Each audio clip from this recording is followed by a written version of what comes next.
Nos hemos reunido aquí bajo el lema de nuestras conversaciones esotéricas en un intento de extraer de nosotros mismos algo que habitualmente está encerrado en el misterio.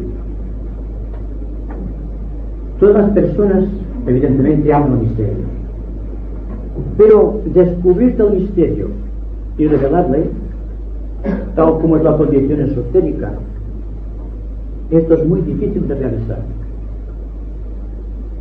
Hemos procurado que toda nuestra conversación esotérica tuviese un aspecto genuinamente práctico, porque si el esoterismo se convierte en un simple conocimiento más o menos profundo, a la larga va a fracasar, porque es la mente la que trabaja con el conocimiento, pero la acción siempre queda limitada a esta capacidad que tiene el hombre de entender las cosas. Es decir, que entre el entender una cosa hasta su augusto cumplimiento hay un vacío, un tremendo vacío, y es para salvar este vacío que me interesa que la persona dé un paso hacia adelante, venciendo la inercia de la acción, tratando de ser consecuente de todos y cada uno de sus actos. Y en esta capacidad de acción es posible que se descubra un misterio que encubre toda vida humana.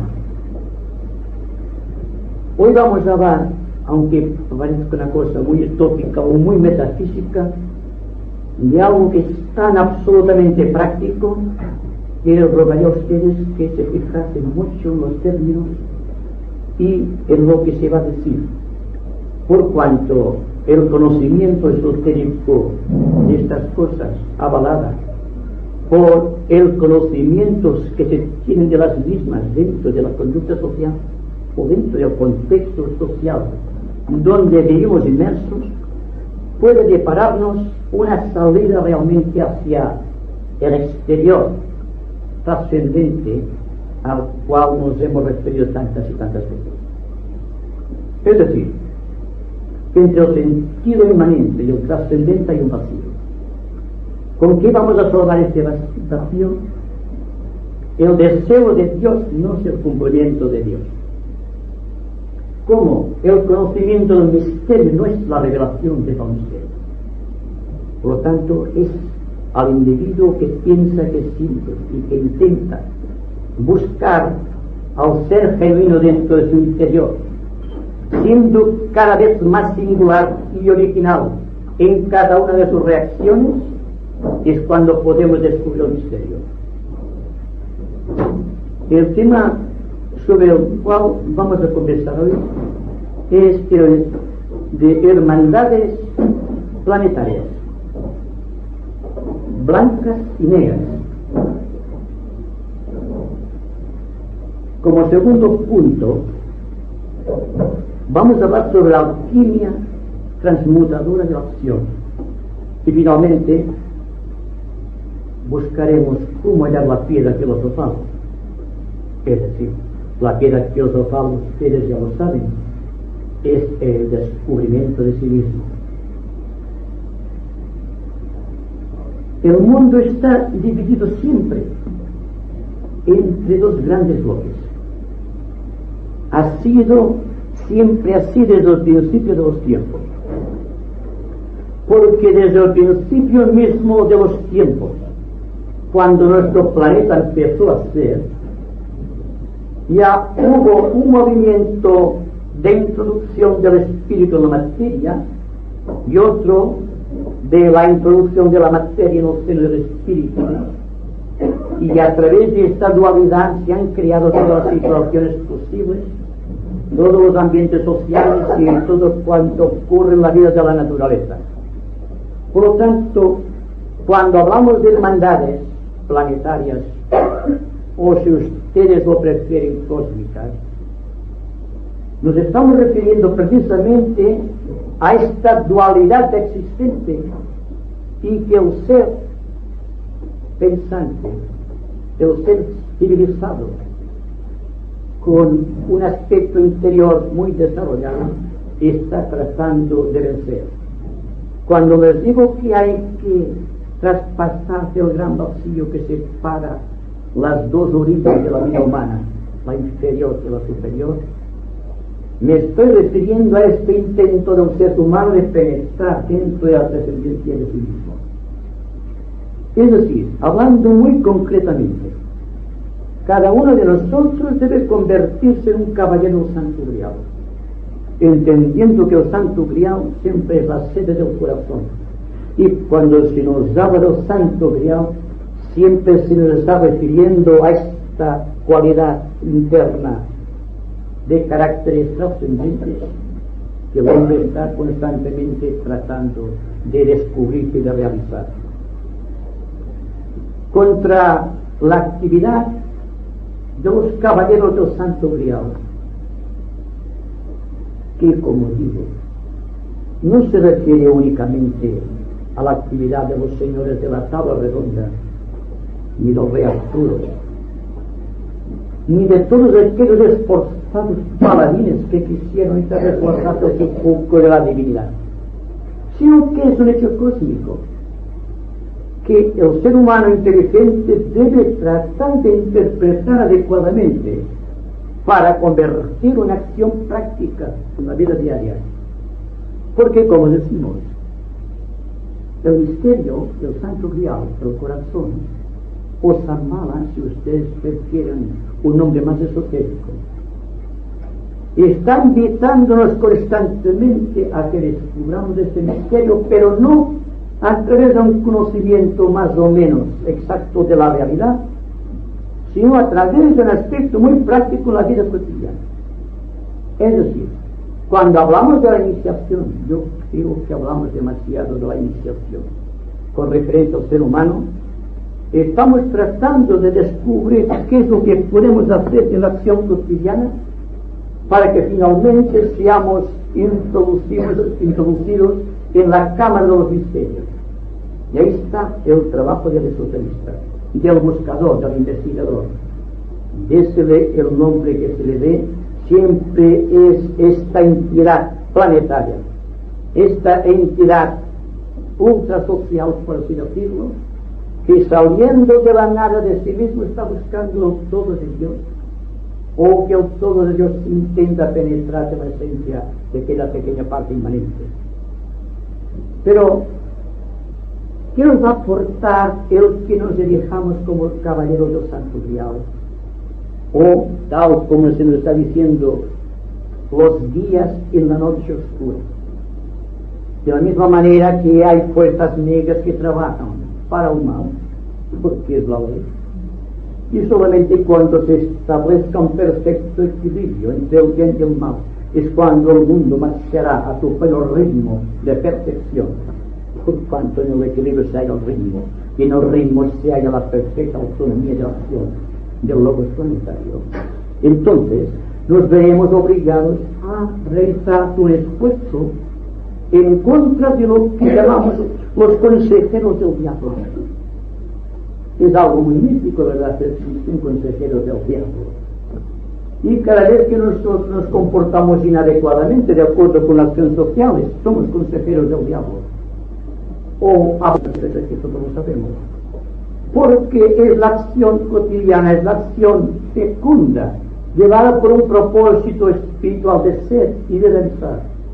Pero no en un hipotético futuro, sino ahora y aquí. Estamos juntos tratando de desvelar un secreto o de descubrir un misterio. Por cuanto, evidentemente, todos en el fondo llamamos dos seres. Uno puede ser el Parsifal y otro puede ser el Cristo del propio Parsifal, que se velaba siempre contra los caballeros del Santo Grial. Es una cosa simbólica, pero es también una realidad práctica, psicológica en nuestra vida de investigadores. Porque en nuestra era científica, en nuestra era técnica, en nuestra era dinámica, debemos preocuparnos más de la acción que del simple conocimiento. El conocimiento es abundante, ustedes lo saben, ¿verdad? Pero la acción siempre es pobre.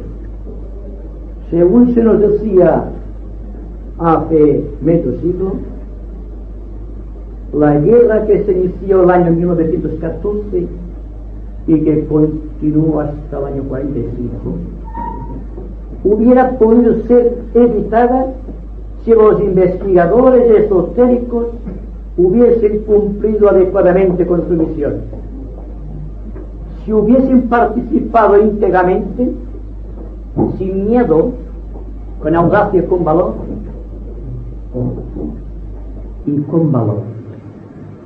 con audacia, dentro de las oscuras tenebrosidades del sí mismo, y hubiese decidido luchar abiertamente contra aquellas fuerzas que galvanizaban el aura etérica del planeta y que provocaron desgraciadamente aquella guerra tan nefasta, que, como digo, no terminó en el año 1918 con el Tratado de Versalles, sino que continuó propagándose por los niveles ocultos, una lucha de voluntades opuestas de los hombres entre sí, hasta que finalmente en 39 empezó otra vez a rebrotar esta sangre o esta herida tremenda de la humanidad.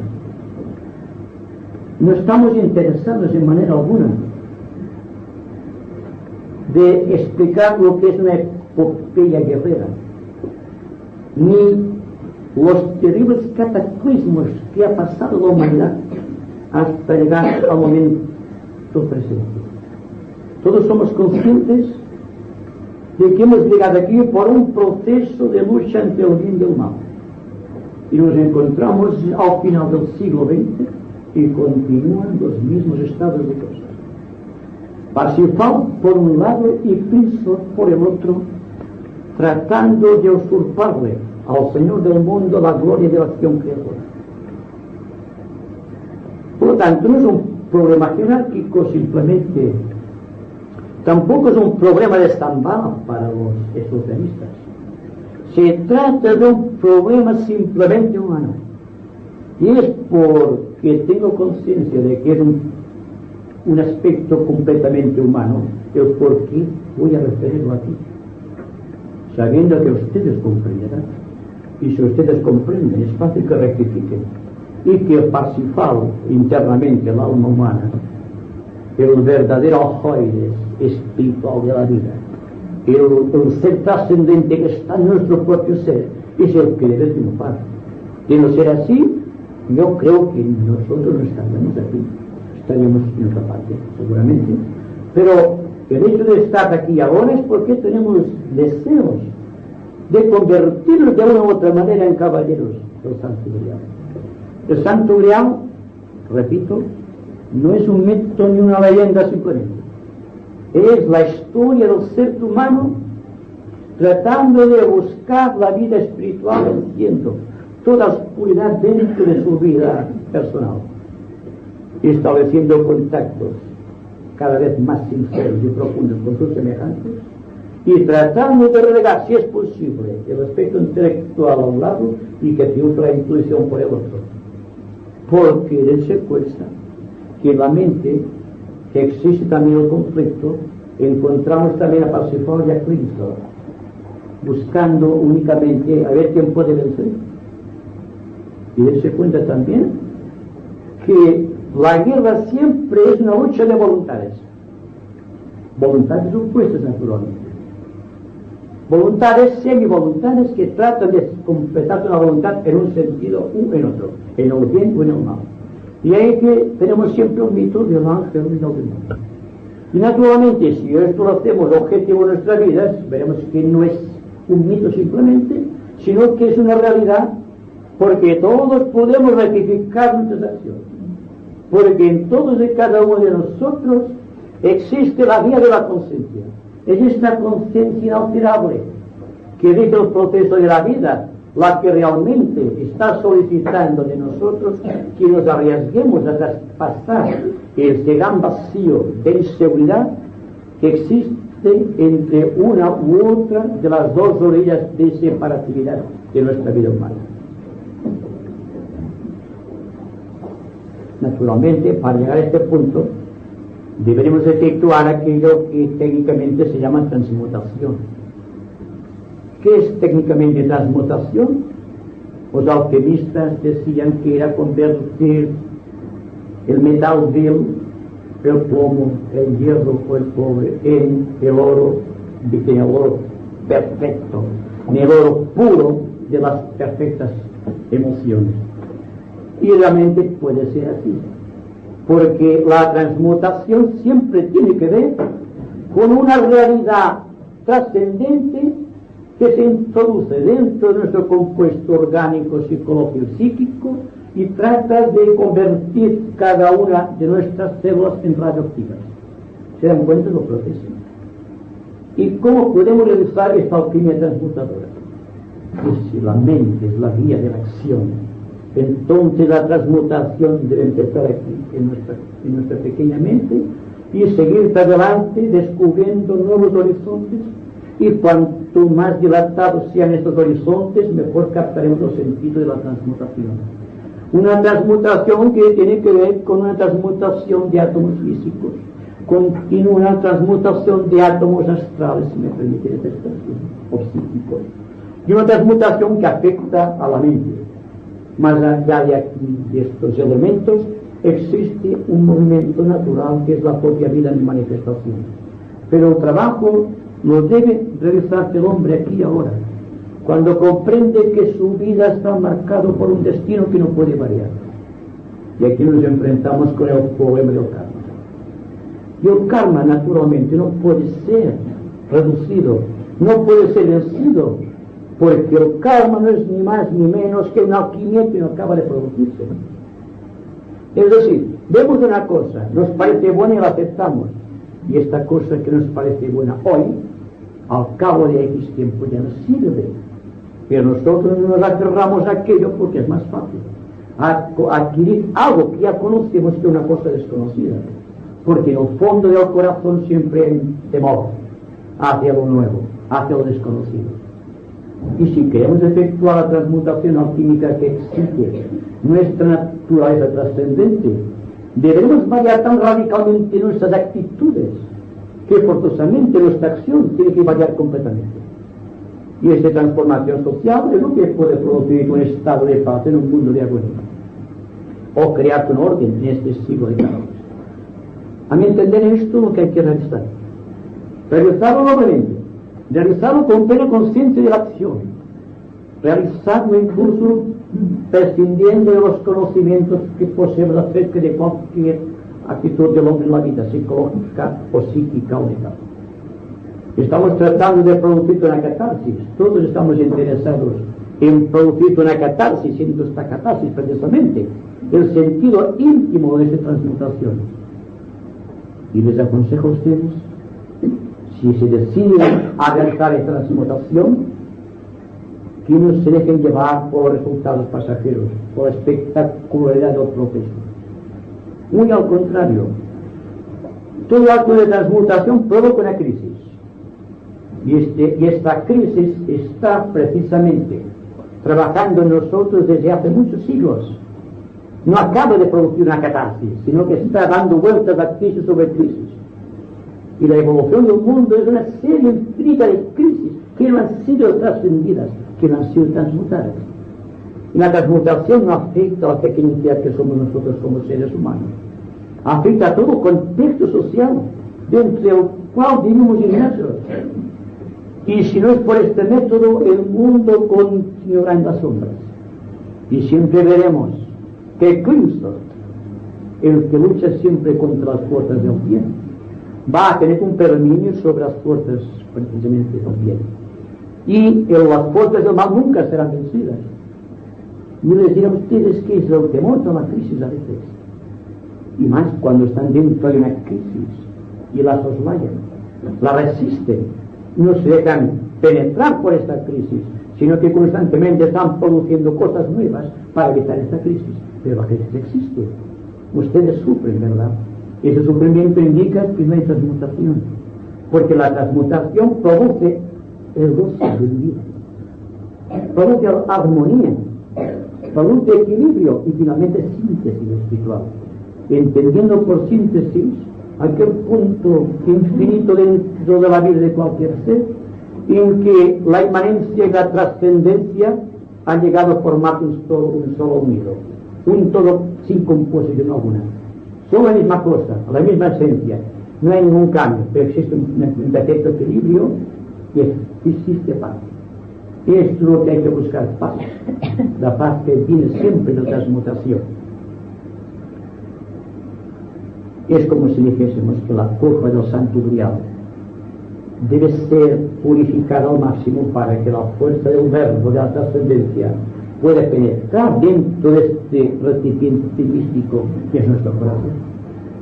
Cada vez que ustedes oigan hablar del Santo Grial, no crean simplemente que es la copa donde fue vertida la sangre de Cristo en el Gólgota, sino que es un misterio que el hombre debe pasar en cada una de las fases de su vida social, si quiere progresar en el sendero, si quiere ascender raudamente por las líneas de la trascendencia.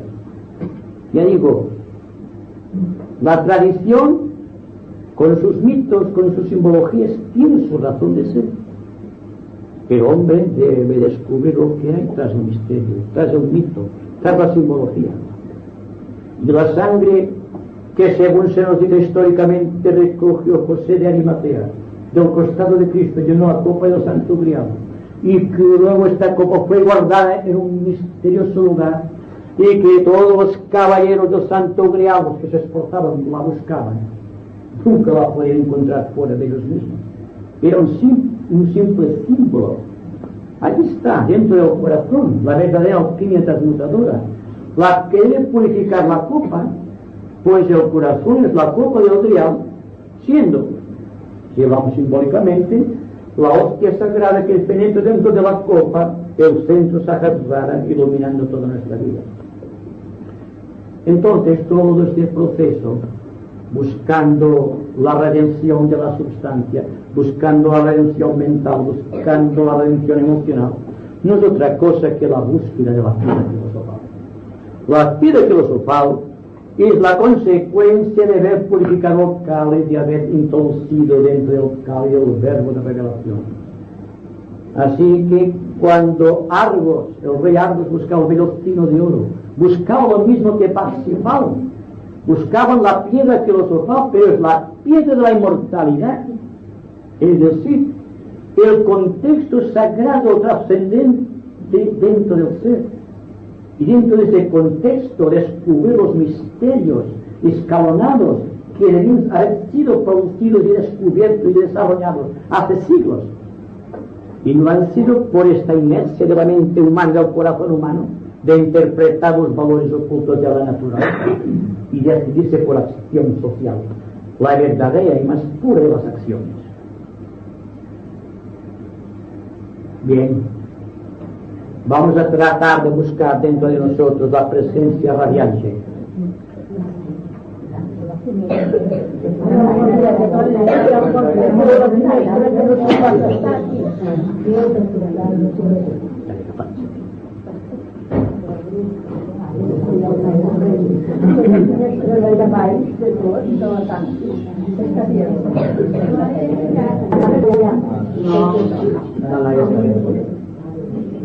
Digamos la fiesta en paz.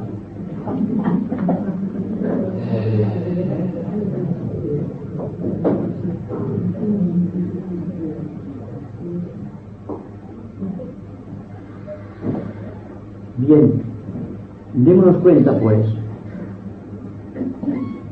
que cada una de las simbologías expuestas a nuestra razón inteligente debe tener su punto de aplicación práctica para ser efectivo. La acción del hombre es vital. La mente orienta, el corazón asiente, pero la acción, la conducta es lo más interesante. Es la acción, la actitud de cada día frente a cualquier hecho que se presente en nuestra acción. Es lo que nos está iniciando, es la que nos está introduciendo en la cámara de los misterios.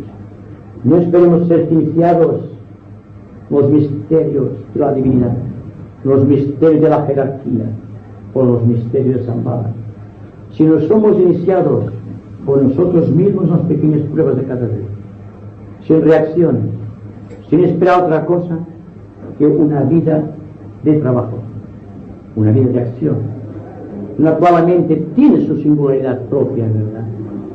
Donde cada uno de los vehículos tiene su función apropiada. Pero lo más interesante de todo es guardar fidelidad a la acción, esta acción social a la cual tenemos que referirnos tan oportuna y tan frecuentemente.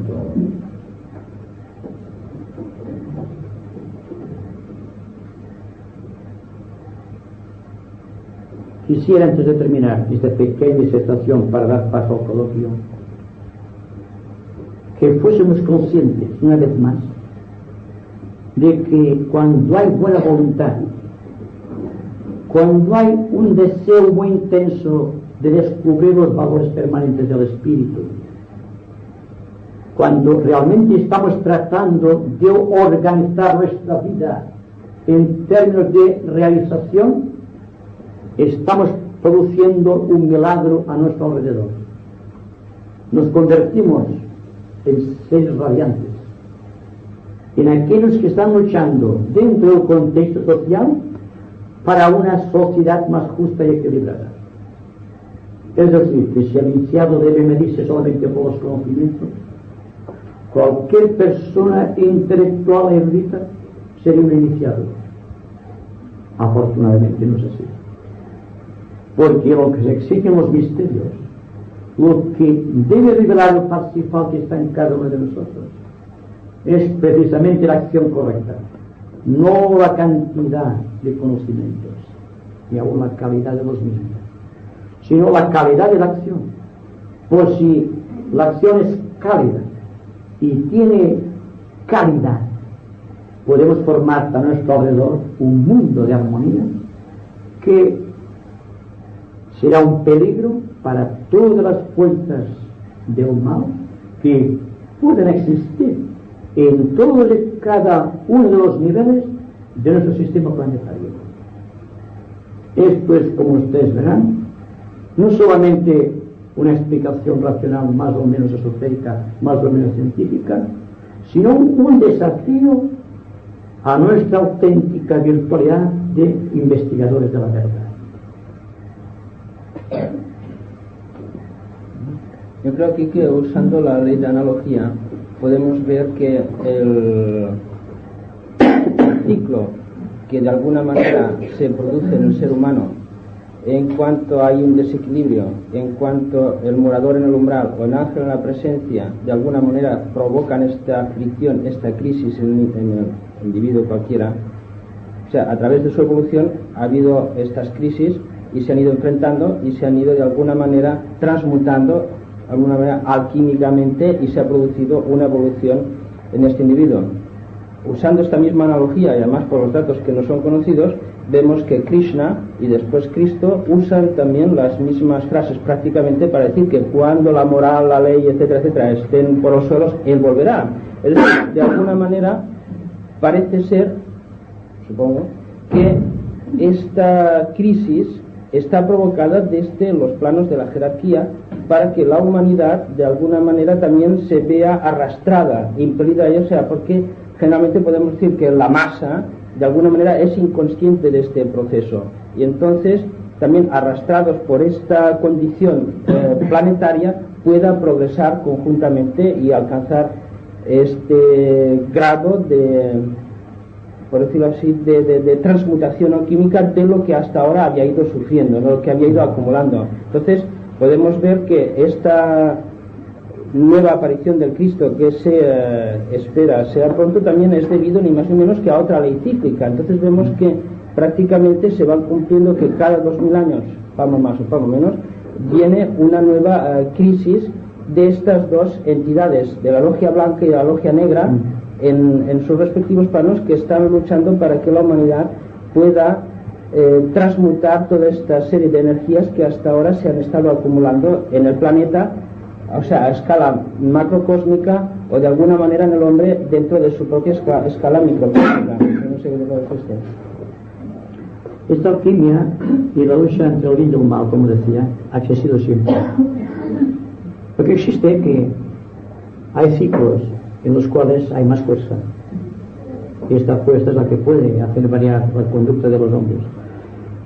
Ahora, por ejemplo, estamos saliendo, según se nos dice, para los que no tengan nadie clara la cuestión, de la influencia cristiana y vamos siendo ya invadidos por una fuerza superior que llamamos la fuerza de Acuario, acuariana.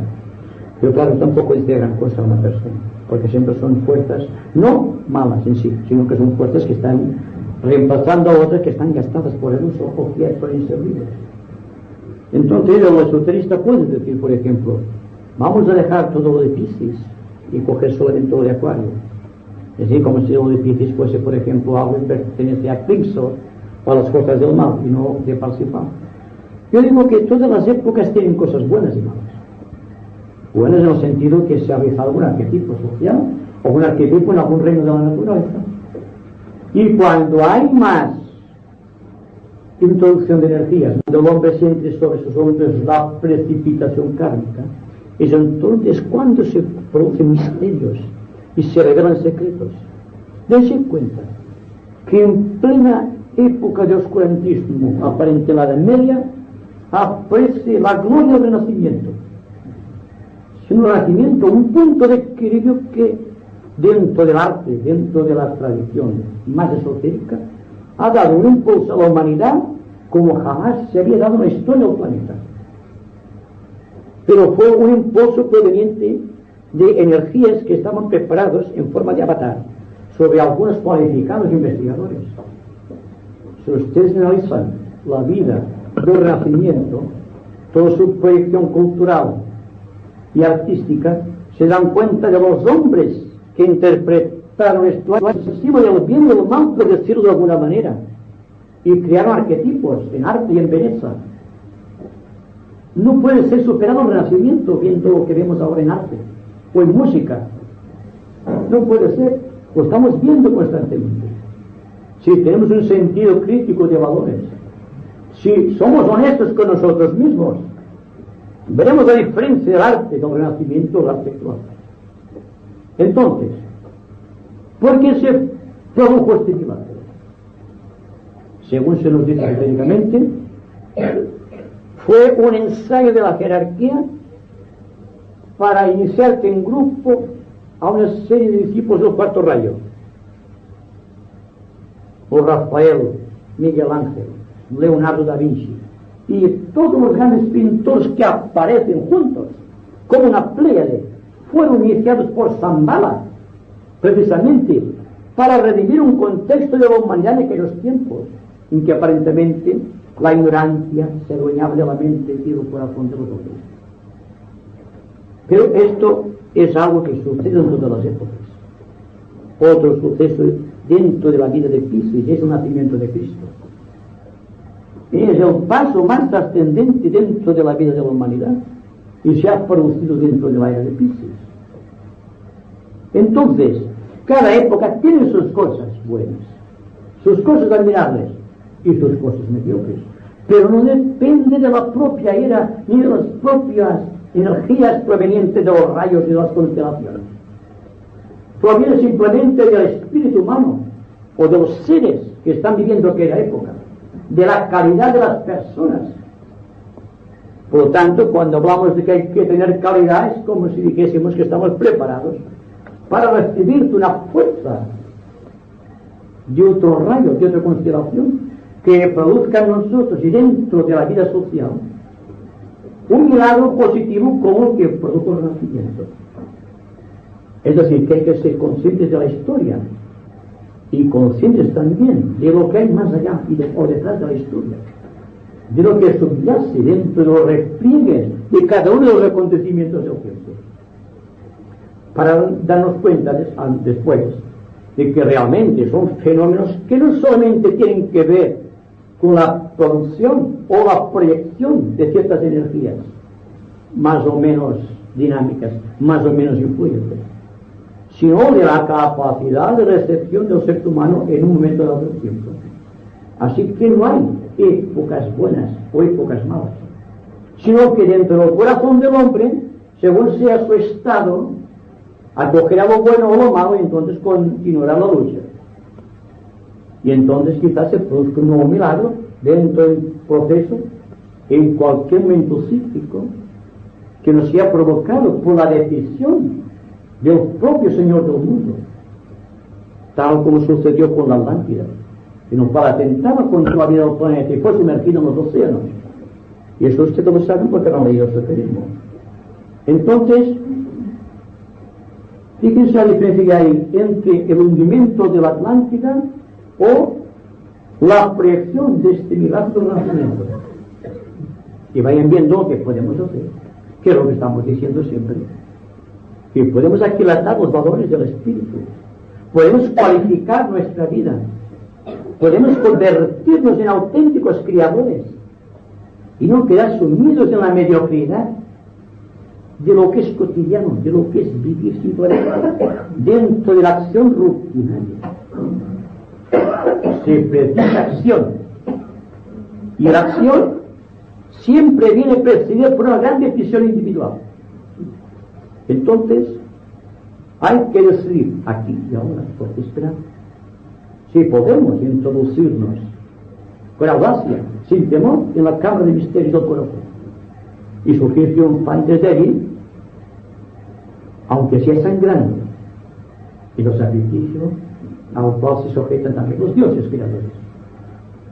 Por lo tanto, nosotros, que somos mucho menos, deberemos acatarlo ahí también y seguir audazmente este trazado de los grandes seres. Aquí en este... perdón. Vemos en un mundo, por ejemplo, que hay personas que cumplen una misión destacada para los demás, ¿no?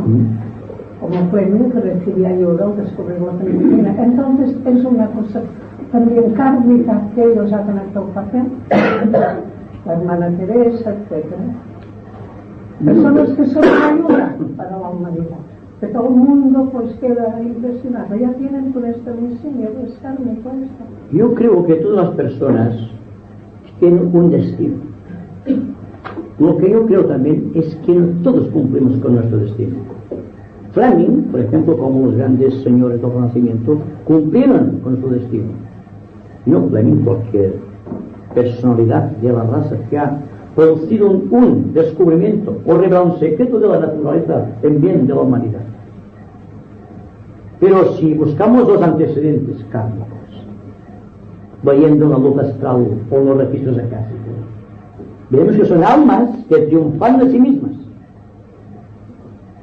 Es decir, que establecieron una línea divisoria entre el bien y el mal, y jamás pasaron a la frontera que conduce al mal. Y estuvieron trabajando en el bien supremo, recibieron inspiración del ángel de la presencia y no fueron tentados, por así decirlo, por el guardián del umbral. Es decir, si sabemos todos en un otro nombre que estamos tentados por el demonio y que somos ángeles en el fondo, y que esta lucha continúa desde los tiempos históricos en que se creó la humanidad, solamente hay que vivir muy alerta, muy cuidadosamente, si usted me permite esta expresión, y a partir de aquí empezar a escribir una página nueva en la historia de nuestra vida, una página dentro de la cual la palabra karma o destino no tendrá el significado de fatalidad que le estamos asignando en lo presente. Es decir, que la acción, que decíamos antes, la acción puede quebrantar la ley del karma, es decir, la ley del karma, los efectos del karma, perdón.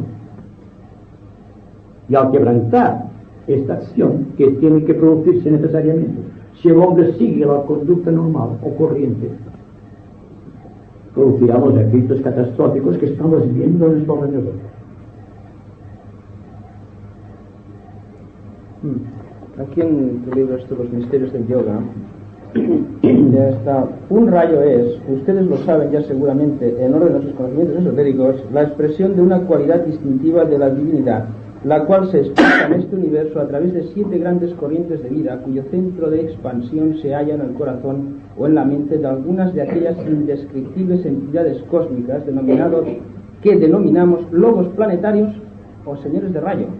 Cada uno de estos señores es el arquetipo de una cualidad distintiva de la divinidad, y en la medida en que el hombre, a través de la meditación, va entrando en su propia línea de rayo, va definiendo y realizando al propio tiempo el arquetipo espiritual para el cual fue programado y cuyo diseño de luz se halla perpetuamente en el corazón del ángel solar. O sea, ¿Es correcta esta analogía? Sí. ¿Por qué no? Bueno, o sea, vemos esotéricamente en los estudios esotéricos que las 7 entidades ante el trono son, parece ser entender que son 7 tipos de energías, cada una afectando a cierto sector de la humanidad o del cosmos. Ahora, que estos mismos señores sean al mismo tiempo los logos planetarios, ¿por qué no? ¿no? ¿Es correcto? Vamos a juzgarlo en términos de energía. Un rayo, esotéricamente hablando, siempre es una cualidad distintiva de una entidad gobernando un planeta o un grupo de planetas o un sistema de universo. Lo que interesa es que nos demos cuenta a través de la analogía cómo se produce esta acción. Como sabemos, o habremos leído que está, nuestro universo septenario. La razón es porque hay una misteriosa vinculación con las 7 estrellas de la Osa Mayor y las 7 estrellas de los Pléyades, constituyendo un conjunto que al afectar nuestro universo lo colorea en forma septenaria. En se cuenta la importancia del ser humano. Tiene 7 chakras y 7 glándulas endocrinas. Por la naturaleza vemos que hay 7 sonidos principales, hay 7 colores en el arco iris, son 7 los días de la semana y hay 7 planetas sagrados. Y vamos aprendiendo la analogía. Vemos que hay 7 shuanes de rayo que a través de los planetas sagrados, proyectando los planetas sagrados sobre estos shuanes de rayo, está manifestando sobre todos y cada uno de los 7 reinos de la naturaleza. Entonces esta analogía se puede aplicar por lo tiempo. Lo que interesa es que la analogía sea correcta. Es que no falla la analogía, falla la mente del hombre, porque no sabe establecer analogías. Es decir, hay que hacer de una manera u otra lo que nos enseñó Hermes Trismegistus cuando decía: igual es arriba que abajo, igual es abajo que arriba. Es decir, que entre el átomo, el hombre, el maestro y Dios solo hay diferencia de grado, pero no de esencia. Y lo que se hace arriba repercute abajo, y lo que se hace abajo repercute arriba.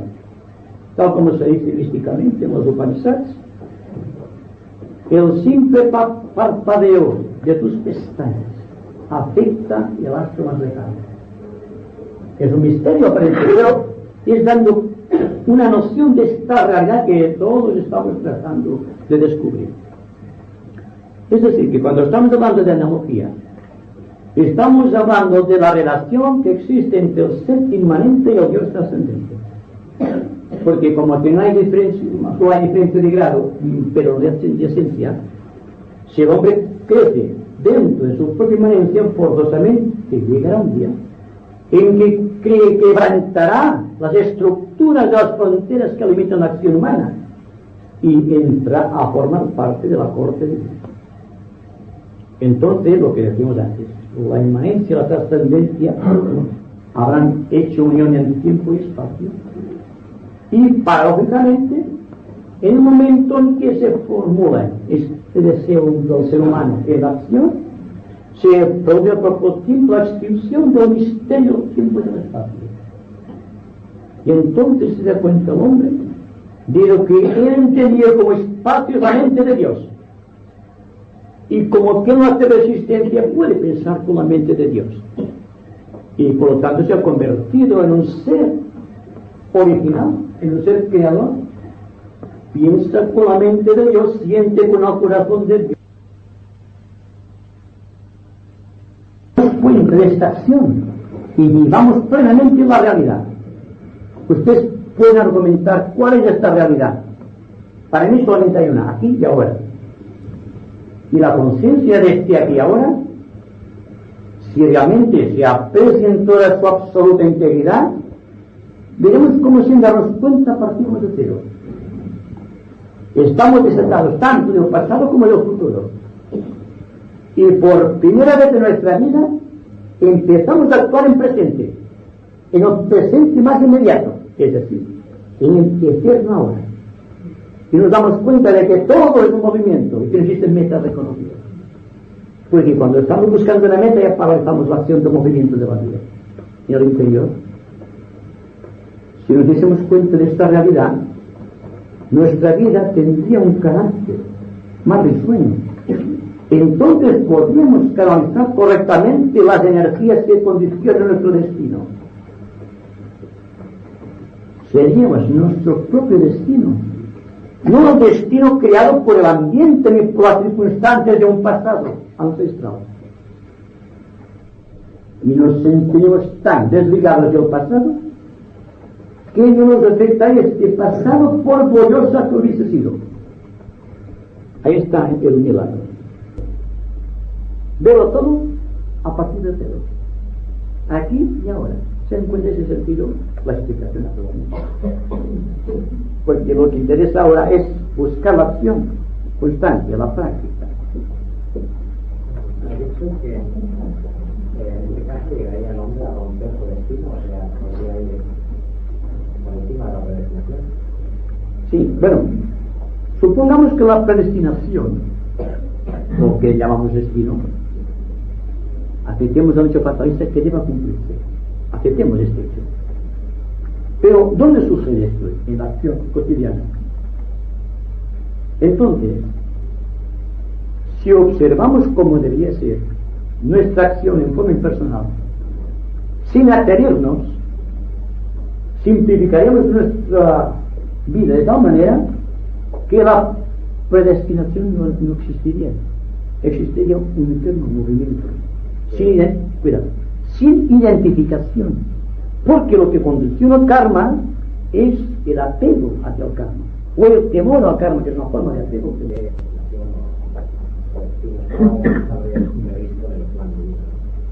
Sí, sí, bueno, sí, pero ¿quién es Dios? ¿Quién es Dios? Vamos a ver. Nosotros solamente podemos medir a Dios a través de nuestro juicio. Según sea nuestro juicio, comprenderemos a Dios. Si comprendemos a través de nuestro juicio que podemos vencer el destino, lo venceremos porque somos Dios. Exacto. Tenemos también el libre albedrío, porque si de alguna manera hemos captado con esta síntesis que nos es innata en alguna manera, si hemos captado el plan divino, entonces podemos hacer lo que hizo el Cristo: Señor, hágase tu voluntad y no la mía. O sea, de alguna manera él aceptaba implícitamente su karma a pesar de haberlo reconocido. O sea, únicamente veía que su pequeña meta se subrogaba a una meta de índole superior. Entonces, si de alguna manera hemos visto esto, quiere decir, bueno, hemos tenido un pensamiento más allá de nuestro tiempo, y que además, por otra parte, ¿qué somos Dios si no es el alma? Y alma es Dios de alguna manera, ¿no? Son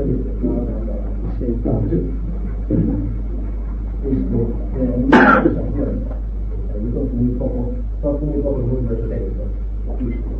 Y da la sensación de que si nosotros somos iguales a Dios, o algo parecido en cada podríamos llegar a desdibujar nuestras dimensiones. Porque pienso que realmente no somos capaces ni de escoger el momento que hemos nacido, ni poder vivir un minuto más del momento en que tenemos que morir. Si no puedo decidir actualmente estas cuestiones fundamentales y puedo llegar a través de la comprensión a un conocimiento intelectual del mundo espiritual, necesito evidentemente que este Dios se manifieste personalmente para que yo pueda convertirlo eso en vida y no solamente en conocimiento. Entonces pienso que evidentemente ha tenido que manifestarse este Dios, ha tenido que ser Jesucristo, que parece ser que es el Hijo de Dios, y así se manifiesta. Por lo tanto, no veo otro camino, otra posibilidad. Bueno, no seamos tampoco muy drásticos al decir que nacemos y morimos cuando el destino es. No nos damos cuenta de las dimensionalidades de nuestro propio ser, los contactos que hemos podido establecer aquí y ahora o antes con el destino trascendente de nuestra vida, dentro del cual hay un juicio que ya no es meramente individual, sino que pertenece a la propia esencia de Dios. No es que seamos igual, es que Dios, cuidado. He dicho que somos de la misma esencia y de la misma sustancia. Un átomo es de la misma esencia y sustancia del Creador. Pero, ¿qué diferencia hay entre la conciencia del átomo a la conciencia del Creador? Ahora bien, si la persona tiene una idea muy estilizada, muy concreta de Dios, es fácil que no comprenda a Dios. Porque Dios naturalmente es una abstracción. He dicho que la capacidad que tiene el hombre de ver a Dios depende de su capacidad de juicio, o de su capacidad de inteligencia, o de su capacidad de amor. Lo que sucede es que el hombre quiere intentar comprender a Dios sin haber purificado previamente el corazón, que es donde está el santo grial de los misterios, al cual nos referimos. Si queremos interpretar la divinidad, démosle el nombre que queramos. No tenemos que quedarnos con las frases hechas. Con la energía suprema del universo, con el creador de todo, porque hay un creador de todo. Entonces, nuestro razonamiento no será meramente intelectual. Habida cuenta que Dios es como el aire, y no lo puedes coger. Más allá que el aire. Es más sutil que todos los aires. Sino que es de naturaleza que solamente puede ser comprendida por la intuición y vendrá por revelación. Ya estamos aquí de nuevo con el efecto del santo grial en nuestro corazón. Cuando, según palabras de Pablo el Iniciado, Cristo en ti esperanza de gloria, no es de Cristo en la mente esperanza de gloria, sino en el corazón está la gloria. No podemos descubrir la divinidad o la idea más sustancial de la divinidad a través de un concepto intelectual o de un raciocinio, por más profundo que sea, sino que sea en un momento de solemne quietud, cuando de una u otra manera nos hemos ido introduciendo en la cámara secreta del corazón y hemos comprendido. Y esta comprensión es de tal naturaleza que no crea imagen. Naturalmente, lo que busca la persona, lo que decía usted, personificar a Dios, crear una imagen, y al crear la imagen se crea la confusión. Porque fíjense ustedes cuántas imágenes hay de Dios. Porque la calidad del juicio crea un Dios. Como ustedes están contemplando, señor Beltrán, tendrán seguramente una idea o un razonamiento muy distinto los unos de los otros. Y yo no soy aquello, naturalmente. Yo no soy el juicio de ustedes. Entonces yo tampoco soy el juicio que tenga la humanidad o que tengan todos los reinos de la naturaleza. Es algo que se escapa más allá de la razón. Es algo que se siente más, o que se vive más que se puede producir en la mente. Es un sentimiento. Cuando estamos en paz, yo diría, bueno, estoy con Dios. Y aquí la frase me parece muy acertada. Esta paz está más allá de toda comprensión.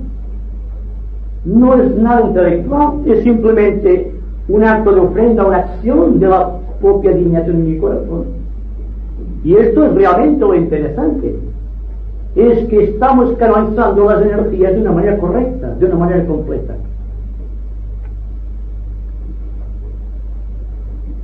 A veces la comprensión de la creación y de Dios no podría semejarse a como si viajáramos en un tren a oscuras, y que lo que normalmente hemos visionado siempre como un tren, que no fuera un tren, que estuviera cubierto de sábanas y que fuéramos dentro de este tren.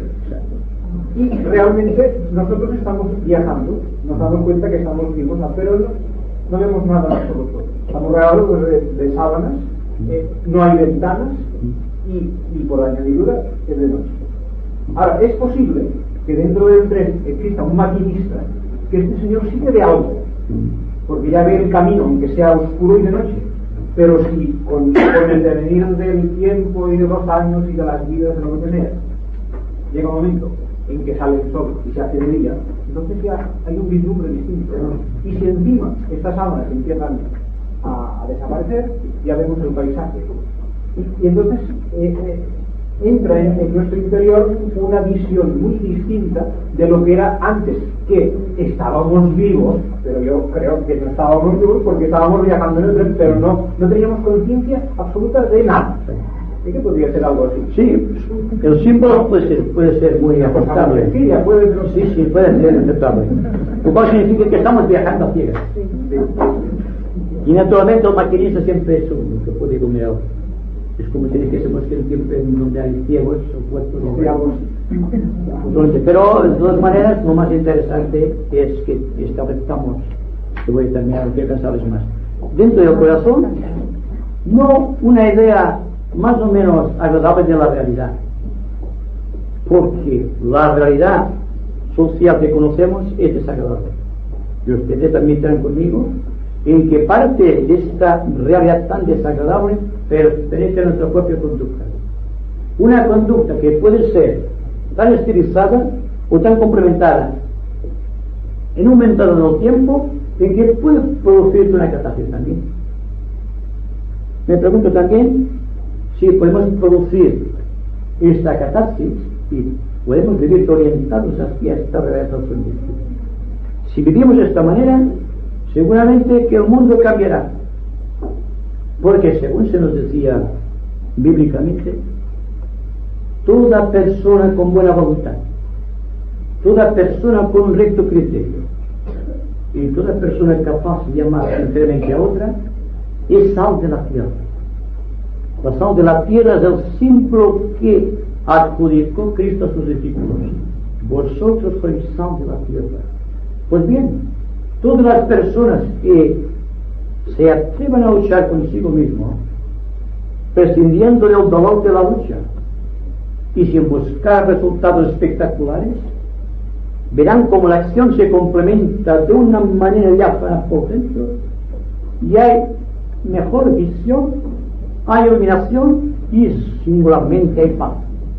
Cuando hay paz, se puede decir que el hombre empieza a recorrer el sendero iniciático.